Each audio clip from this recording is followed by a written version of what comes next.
Chào các bạn, chào mừng các bạn đã quay trở lại kênh Nhịp Sống Nước Nga DT. Chúc các bạn một ngày vui vẻ. Các bạn thân mến, hôm nay chúng ta cùng gặp nhau trong chủ đề đám cưới của người Nga diễn ra như thế nào. Mỗi quốc gia có truyền thống tổ chức đám cưới của riêng mình. Hôn nhân luôn là một nghi lễ quan trọng và thiêng liêng đáng nhớ đối với một con người và gia đình của họ. Truyền thống đám cưới hiện đại ở Nga thay đổi theo từng năm, thích ứng với xu hướng thời đại mới và mong muốn của các cặp đôi mới cưới. Các nghi thức tiêu chuẩn ngày càng ít đi và cũng giống như người Việt Nam, đám cưới thường biến thành một bữa tiệc vui vẻ. Không phải tất cả các phong tục và truyền thống đám cưới ở Nga đều được tuân thủ nghiêm ngặt. Chúng ta biết rằng Nga là một quốc gia đa sắc tộc, vậy nên nghi lễ truyền thống cũng pha tạp từ các quốc gia khác nhau. Vậy nên, trong video này chúng ta chỉ nói đến đám cưới thuần Nga nhất. Thông thường, vào ngày trước đám cưới, cô dâu và chú rể sẽ tổ chức bữa tiệc hoặc gặp mặt bạn bè của riêng mình để chia tay với quãng thời gian tự do, từ ngày mai sẽ bắt đầu một cuộc sống mới với gia đình của riêng mình. Lễ cưới ở nước Nga, theo truyền thống sẽ kéo dài từ 2 đến 3 ngày, thường được tổ vào mùa thu hoặc mùa đông, trong khoảng giữa những lễ ăn chay lớn. Thời gian phổ biến nhất diễn ra lễ cưới ở Nga là sau lễ Giáng sinh và kéo dài đến lễ tiễn mùa đông, nó được gọi là Svadebnik. Hiện nay lễ cưới của thanh niên thường diễn ra vào mùa xuân, mùa hè hoặc mùa thu. Tháng 6 là tháng mà nhiều đám cưới nhất được tổ chức tại Nga. Đó là khi bầu trời thường trong xanh, thời tiết dễ chịu và có ngày dài dài hơn đêm, phù hợp cho cuộc vui chơi bất tận. Cả hai sẽ cùng sắp xếp một cuộc hẹn tại văn phòng đăng ký kết hôn. Theo truyền thống, váy, nhẫn và giày cho cô dâu đều do chú rể mua, còn gia đình cô dâu đảm bảo của hồi môn cho cô. Đó là bộ đồ trải giường, bát đũa và đồ gỗ. Ngày thứ nhất, buổi sáng cả gia đình sẽ nâng ly chúc mừng, bố mẹ sẽ chúc phúc cho con của mình, bước vào cuộc sống gia đình riêng.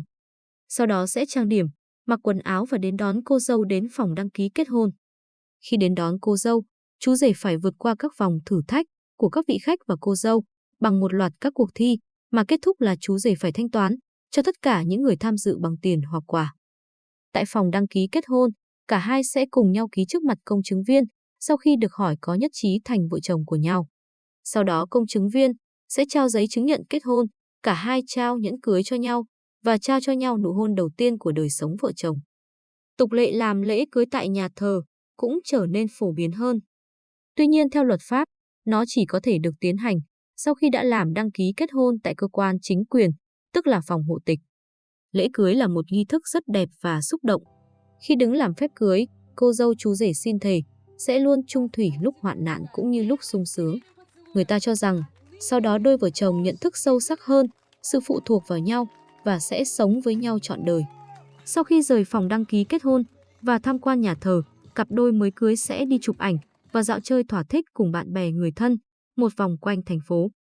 Trong một chuyến đi như vậy, các nghi lễ và trò chơi liên tục được diễn ra. Ví dụ, trên những cây cầu, hai người sẽ khóa một ổ khóa và chìa khóa sẽ được vứt đi, tượng trưng cho sự bất khả xâm phạm và bền vững của hôn nhân. Hoặc họ sẽ buộc những dải duy băng màu hồng và xanh lam vào chân những con chim bồ câu và thả chúng ra để xác định giới tính của đứa trẻ sắp ra đời. Với dải duy băng nào chim bồ câu bay cao hơn, dải băng đó sẽ đánh dấu giới tính của thai nhi sẽ là con trai. Sau khi dạo chơi chụp ảnh, mọi người sẽ về nhà hàng, nơi sẽ diễn ra tiệc cưới, hoặc về nhà chủ rể với những gia đình ở vùng nông thôn. Với những đám cưới tổ chức trong nhà hàng, thì nghi lễ thường đơn giản hóa đi rất nhiều, còn tiệc cưới ở vùng nông thôn ít nhiều vẫn còn mang sắc màu truyền thống.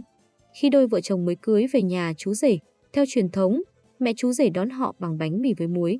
Tất cả những vị khách đều theo dõi, xem ai lấy miếng bánh to hơn, người đó sẽ là chủ gia đình.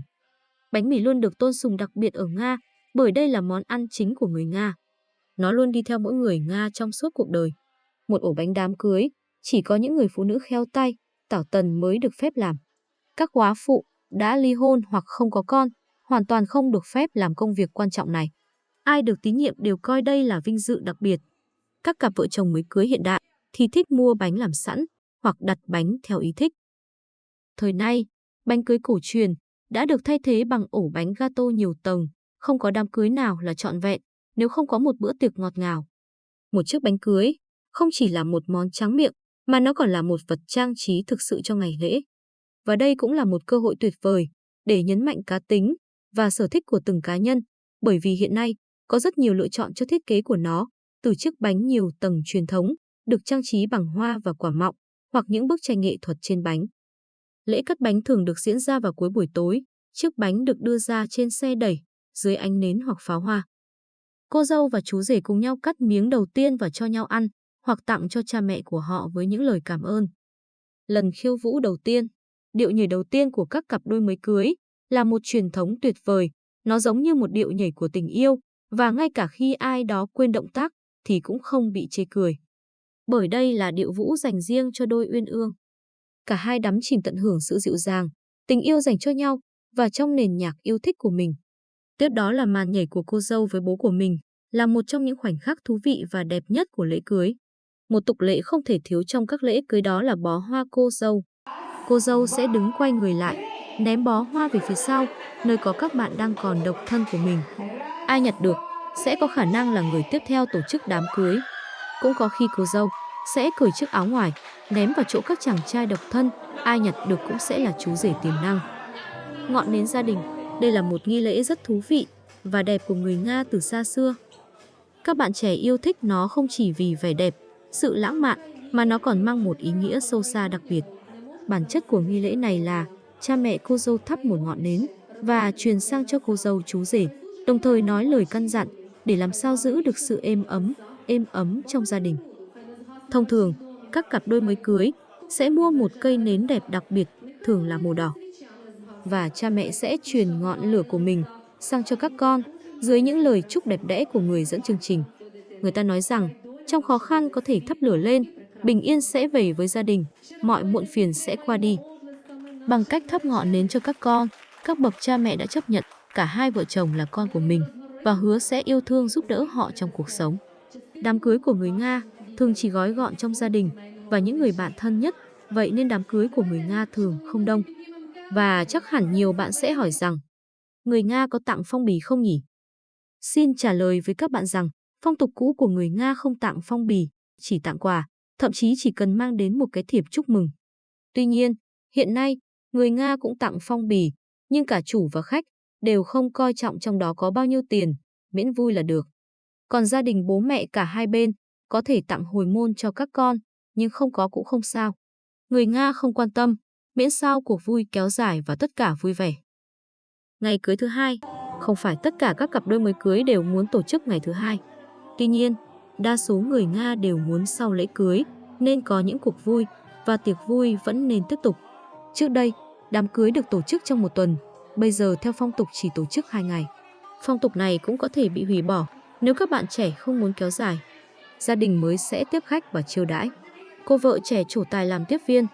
Đôi khi họ còn trêu đùa cô, làm vương vãi rác, lật đổ đồ đạc để cô phải thu dọn sau tàn tiệc. Đêm tân hôn là đêm đáng nhớ trong đời sống vợ chồng. Ở nông thôn Nga thời xưa thì gia đình sẽ chuẩn bị cho một gian nhà kho, trong đó chất đầy rơm rạ để không ai có thể làm phiền đôi uyên ương. Với các cặp đôi ở thành phố thì thường thích phiêu lưu, mạo hiểm, họ sẽ đặt phòng khách sạn hoặc đi du lịch đến một nơi nào đó, xa hẳn bạn bè, người thân. Vâng, đám cưới ở Nga, như lúc đầu chúng tôi đã nói, cách tổ chức thế nào phụ thuộc rất nhiều vào nguồn gốc của cô dâu chú rể, có nguồn gốc từ nước nào. Ví dụ như, người Việt Nam thì tổ chức theo phong tục của người Việt Nam, còn người Nga gốc nhìn chung cũng giống như các đám cưới ở các nước châu Âu. Các bạn thân mến, chúng tôi xin khép lại video tại đây. Cảm ơn các bạn đã theo dõi video. Xin hãy ấn like, ấn chuông, ấn đăng ký để xem được các video mới nhất. Xin trân trọng cảm ơn.